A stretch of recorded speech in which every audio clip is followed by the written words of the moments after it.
Itago nyo na lang po ako sa pangalang Marco.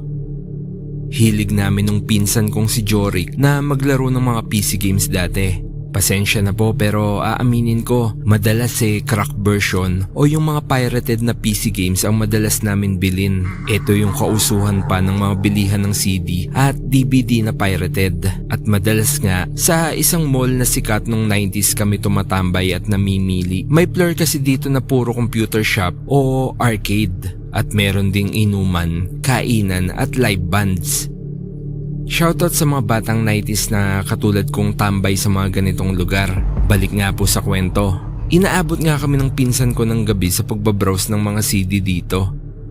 After namin sa eskwelahan, diretso na kami dito. Either bibili kaming CD or tatambay sa computer shop para maglaro. May naging close kaming tagabantay ng bilihan ng CD nun. Itago na lang natin sa pangalang Kuya Marlon.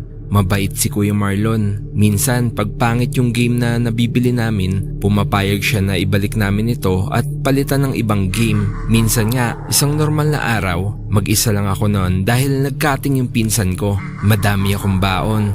Kaya plano kong bumili ng 2 CD. Naisip ko kasi na i-install ko muna parehas tapos babalik ako kinabukasan para isoli at palitan ng iba yung isa. Nang sa ganun, para na ding 3 CD ang nakuha ko. Nung dumating nga ako, nakita ko si Kuya Marlon na nakaupo sa lagi niyang pwesto sa gilid ng tindahan kung saan may lamesang maliit na pinapatungan ng TV at DVD player. May hawak siyang bugkos ng CD at tingin ko tinetesting niya isa-isa to. Kuya Marlon, may bago ka bang PC games? Bati ko sa kanya pero hindi ito sumagot. Inisip ko na lang na baka busy ito sa pag-check ng mga bagong movies o baka hindi niya ako napansin. Maya-maya pa nga matapos ko mag-browse ng mga CD. Kuya, ito na kukunin ko. Yung Neighbors from Hell tsaka Sims 3. Nilingon ko nga ang pwesto ni Kuya Marlon. Pero napakunotang noo ko nang mapansin kong tila tulala pa din siya na nakaharap sa telebisyon ni wala kahit konting pagkilos. Pero ang mas nagbigay ng pagtataka sa isip ko yung telebisyon kasi kung saan siya nakaharap ay blanko. Tila nakapatay ito at nang tanawin ko nga ang saksakan, dun ko nga napag-alaman na hindi ito nakasaksak. Di ko mapigilang mawirduhan kay Kuya Marlon sa mga oras na yon. Masayahin kasi siya at madalas nakikipagbiroan pa siya sa amin sa tuwing pumipili kami ng mga CD ni Jorik. Kahit anong tawag ko nga hindi siya lumilingon sa akin. Pero alam kong si Kuya Marlon yon dahil sa pangangatawan at sa jersey ng Bulls na number 23 na madalas niyang sinusuot pag nagbabantay siya sa shop. Maya-maya pa nga nang hindi ko talaga siya makitaan ng pagkilos, minabuti ko na lumapit na lang sa pwesto niya. At habang papalapit nga ako, bigla na lang akong napahinto nang maaninag ko ang refleksyon niya sa nakapatay na telebisyon. Wala siyang muka, sigaw ko sa isip ko. As in, wala yung mata, ilong, kilay at bibig niya. Blanco ito. At dahil nga doon, napaatras ako. Dali-dali kong nilapag yung CD sa lagayan nito. Pagtapos nun, nagmadali akong lumabas. Nang makalayo ako ng konti, muli kong nilingon ang stall nang magtaka ako dahil patay na ang mga ilaw nito. Nakakover na rin yung mga paninda. Dahil doon, napakamot na lang ako ng ulo. Sa isip ko, Paano nakapagsarado si Kuya Marlon ng ganun kabilis?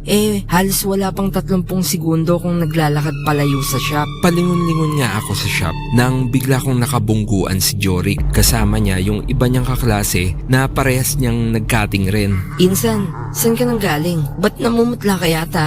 Tanong niya. Ang weirdo kasi ni Kuya Marlon Pakamot ulo kong sagot sa kanya. Nagkatinginan naman sila ng mga kasama niya. Nakita mo si Kuya Marlon? Oo, ang weirdo nga niya May sakit yata. Nahihiya kong sabi. Di ko na po sinabi sa kanya na nakita kong walang mukha si Kuya Marlon. Di ko naman kasi sigurado at baka namalikmata lang ako. At malamang hindi din naman sila maniwala na tahimik sila ng mga kasama niya. At maya-maya nagsabi siyang, Insan, inatake sa puso si Kuya Marlon kanina. Binuhat nga siya ng mga ibang tagabantay ng stall Hindi na kasi kumikilos. Kaya nga sarado yung stall wika niya habang tinuturo pa yung shop ni Kuya Marlon. Para akong binuhusan ng malamig na tubig sa sinabi ni Insan. Kinilabutan ako pero hindi ko pinahalata.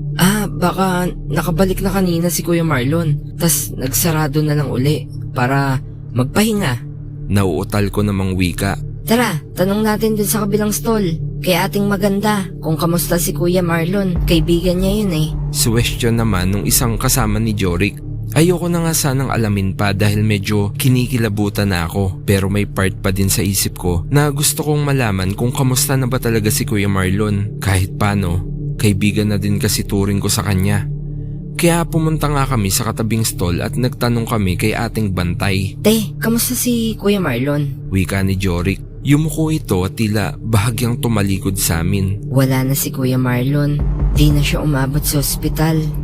Nang marinig ko yun, pinaghalo-halong hilakbot at lungkot ang naramdaman ko. Nagkatinginan kaming lahat nila Jorik at mga kasama niya. Yung iba, tila napayaka pa sa sarili nila at kinilabutan. Yung iba naman, napakunot ang noo, walang nagsasalita. Pero alam ko kung anong iniisip nila. Kilala kasi nila ako. Hindi naman ako prankster. Ngayon, sigurado na ako na multo ni Kuya Marlon yung nakita ko kanina. Siguro, hindi niya pa alam na wala na siyang katawang lupa.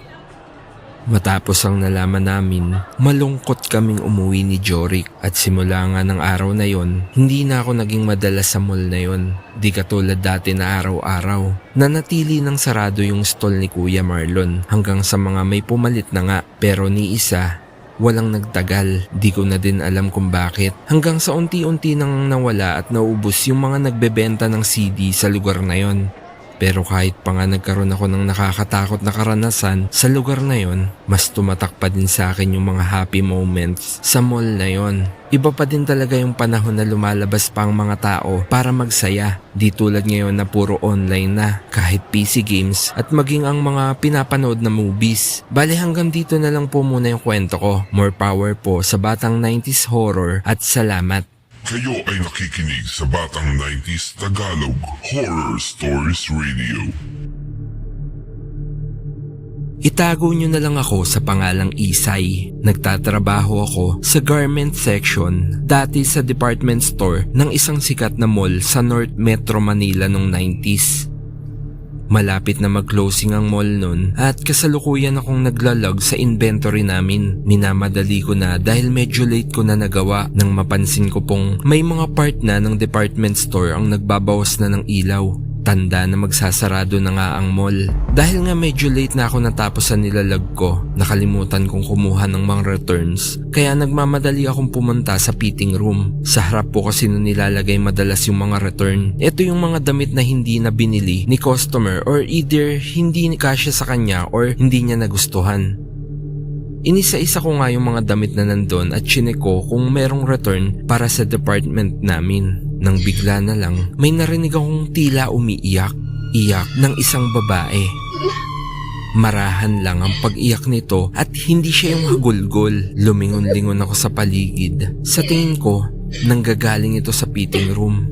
Dahan-dahan akong lumapit at unti-unti lumakas naman ang tunog ng iyak. Tanda na tama ang hula ko kung saan ito nanggagaling. Marahan akong kumatok sa pinto ng fitting room. Ma'am, excuse me po. Magsasarado na po kasi yung mall. Baka po masaraduhan kayo. Kalmado kong wika.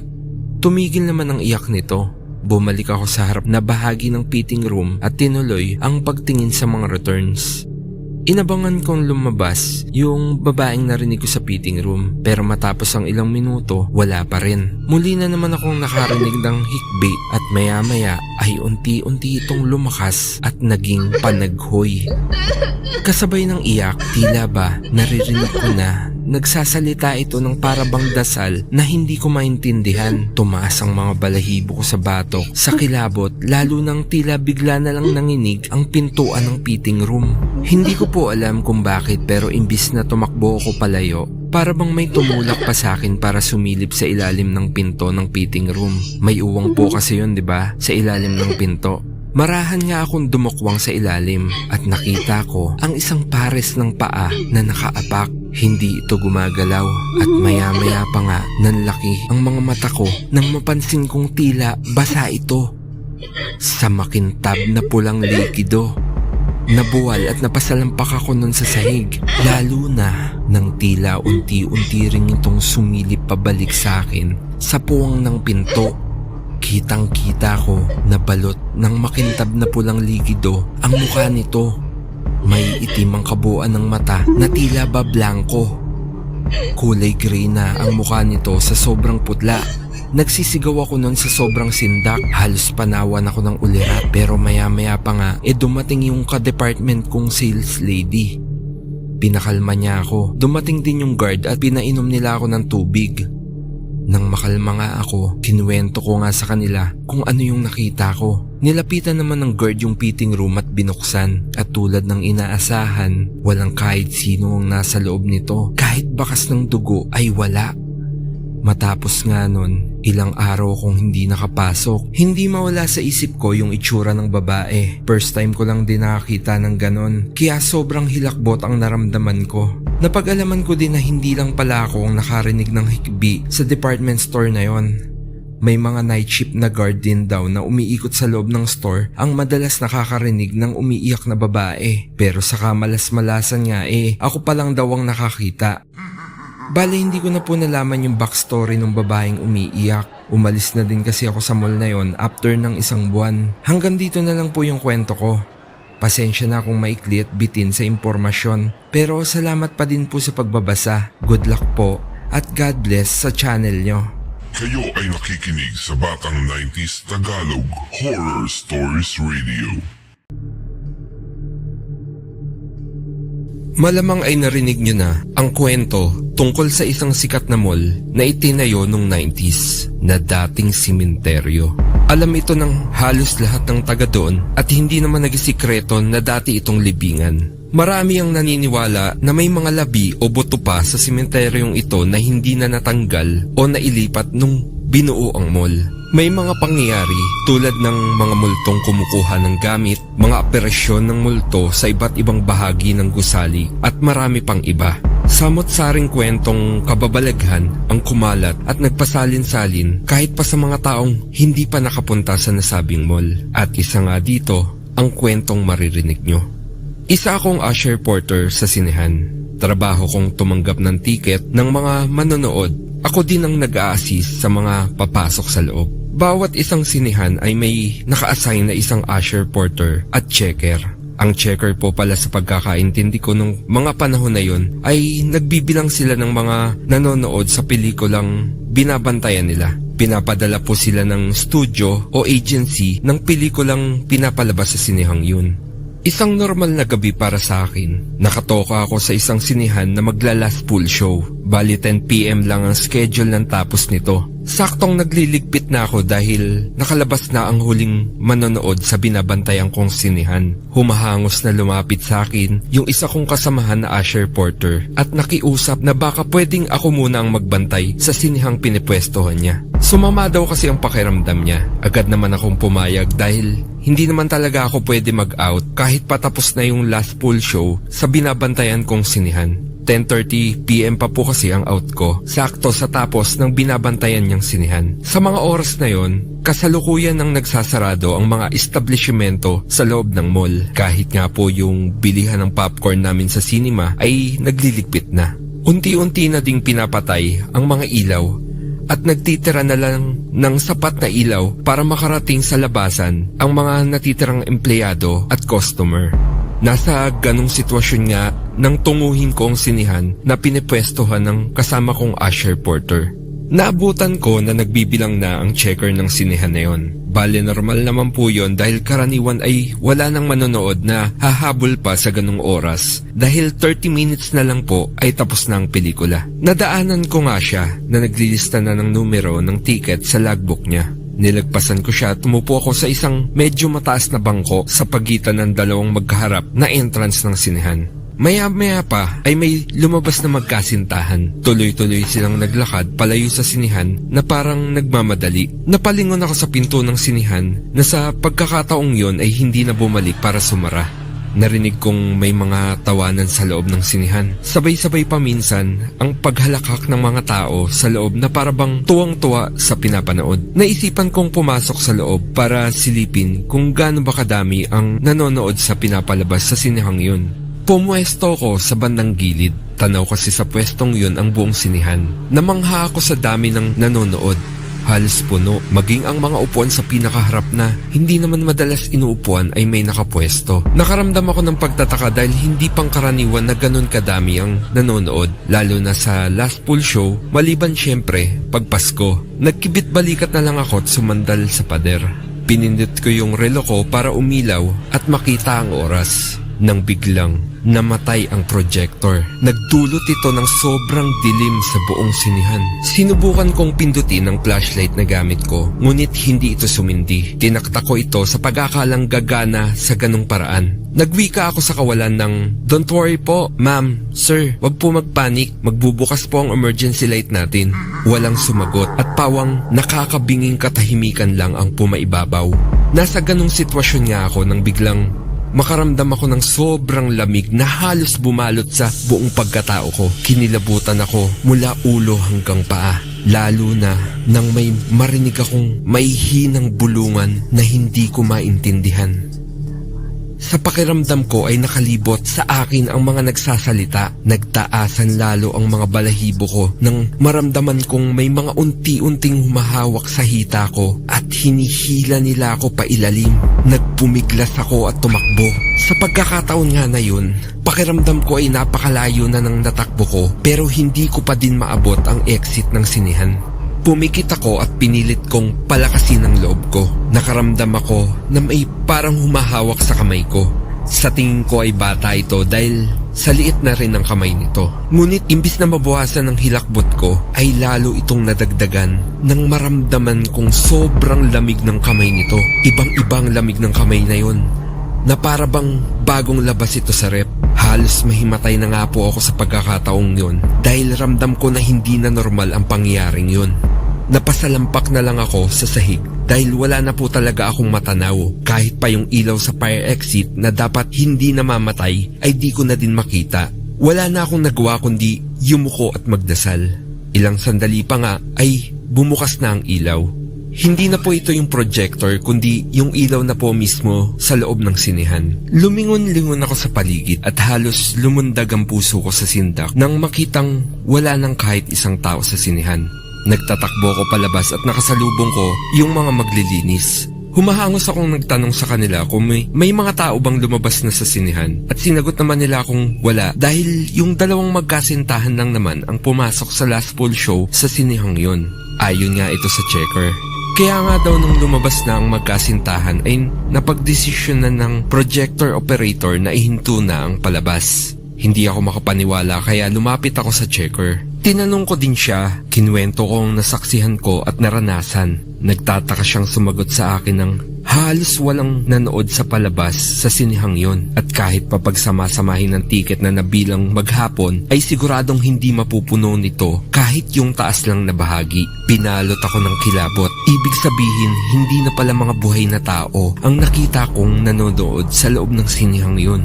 Napag-alaman ko din po pala na sumama ng sobrang pakiramdam ng kasamahan ko kaya hindi na niya ako kinayang balikan pa. Kinwento ko nga sa kanya ang naranasan ko at maging siya ay nangilabot. Laking paghingi niya rin sa akin ng pasensya dahil doon.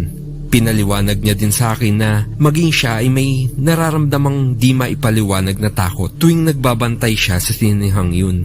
Pero dahil nga wala naman siyang nakikita ay binabaliwala niya lang. Hindi na din ako nagtagal sa sinihang yun. Nag-resign na din ako dahil hindi ko na halos magawa ang trabaho ko. Dahil nagkaroon na ako ng takot, pumasok sa loob ng mismong sinihan, lalo pag closing ship ako.